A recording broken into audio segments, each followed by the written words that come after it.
Assalamualaikum warahmatullahi wabarakatuh. Hai teman-teman semua, bagaimana kabarnya? Semoga kita semua selalu sehat dan bahagia ya.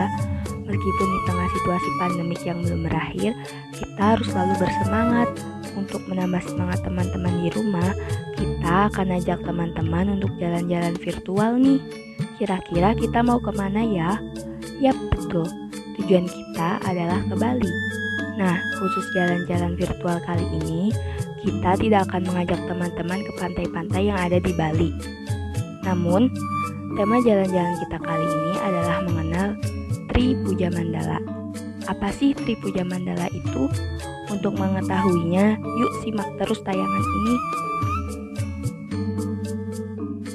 Tri Puja Mandala dalam bahasa Bali berarti 3 tempat ibadah. Tri artinya 3 dan Puja Mandala adalah tempat ibadah.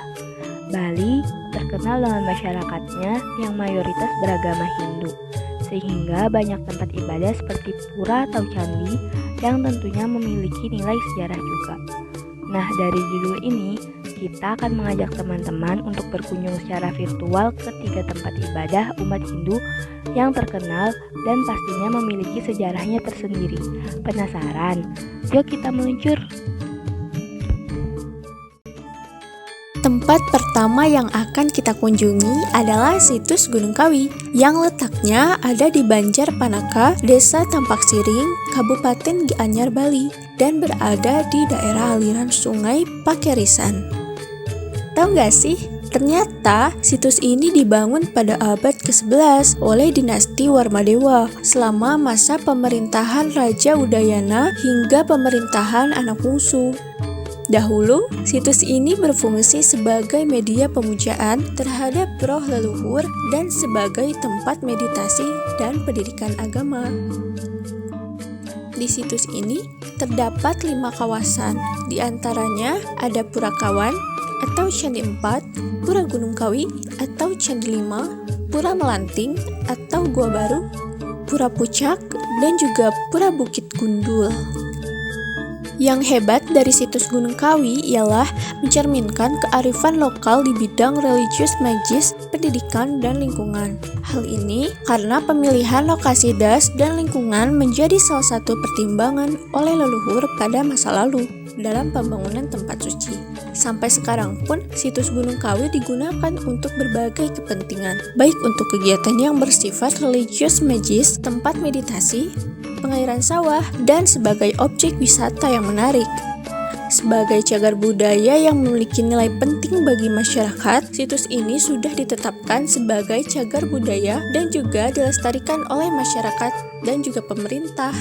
Selanjutnya, kita akan menuju ke Pura Uluwatu. Pura ini merupakan salah satu pura paling terkenal di Bali. Letaknya ada di Desa Pecatu, Kecamatan Kuta Selatan, Badung, Bali. Teman-teman tahu tidak, secara etimologis, kata ulu berarti ujung, atas atau puncak, sedang watu berarti batu. Jadi, Pura Uluwatu itu bisa dikatakan sebagai tempat suci yang dibangun di puncak batu karang loh, kawan-kawan. Nah, ada 2 pendapat nih tentang sejarah berdirinya pendirian Pura Uluwatu ini. Ada yang mengatakan bahwa pura ini didirikan oleh Empu Kuturan pada abad ke-9 Masehi, yaitu ketika masa pemerintahan Marakata. Namun, ada pendapat lain mengaitkan pembangunan Pura Uluwatu dengan Dang Hyang Nirarta, yakni seorang pedanda atau pendeta yang berasal dari Jawa Timur datang ke Bali pada tahun 1546 Masehi, yakni pada masa pemerintahan dalam Watu Renggong. Selanjutnya kita akan menuju tempat terakhir dari Tri Puja Mandala, yaitu Pura Tampak Siring. Sesuai namanya, pura ini terletak di Tampak Siring, Gianyar. Dikisahkan dalam Lontar Usana Bali bahwa pada sebuah pertempuran yang terjadi antara Batara Indra dan Mayana Dewa Nawa dan pasukannya terdesak. Kemudian mereka berjalan dengan telapak kaki miring, sehingga tempat pertempuran tersebut kemudian dinamakan Tampak Siring. Nah, Pura Tampak Siring ini terbagi atas 3 bagian. Bagian pertama adalah Jabapura atau halaman luar. di mana terdapat Balai Wantilan, yakni bangunan terbuka yang berfungsi sebagai tempat pertemuan dan kepentingan upacara. Lalu bagian kedua adalah jabat tengah atau halaman tengah, di mana terdapat kolam dengan ukuran 20 kali 10 meter yang pada bagian tengahnya memiliki mata air yang muncul dari dalam tanah atau disebut tirta empul.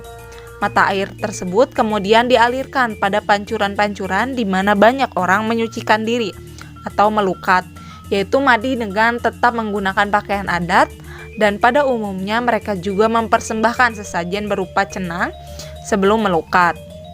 Terakhir, bagian ketiga dari Pura Tampak Siring ini adalah jeroan atau halaman dalam di mana terdapat pelinggih-pelinggih atau bangunan dewa atau bahtara bahtiri. Jadi bagaimana teman-teman? Bagus dan indah sekali bukan 3 tempat wisata bersejarah di Bali barusan? Sebagai warga negara Indonesia yang baik, kita harus menjaga serta merawatnya agar generasi-generasi terusnya bisa melihat serta mengetahui sejarah yang masih tersimpan rapi di tempat tersebut.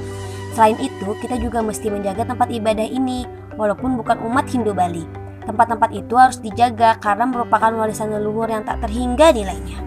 Nah, selesai sudah kita melihat Tri Puja Mandala.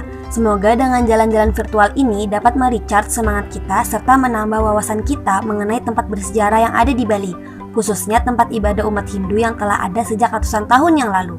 Jangan pernah lelah untuk mengekspor tempat-tempat yang bernilai sejarah di wilayah Indonesia yang lain. Sampai jumpa di jalan-jalan berikutnya.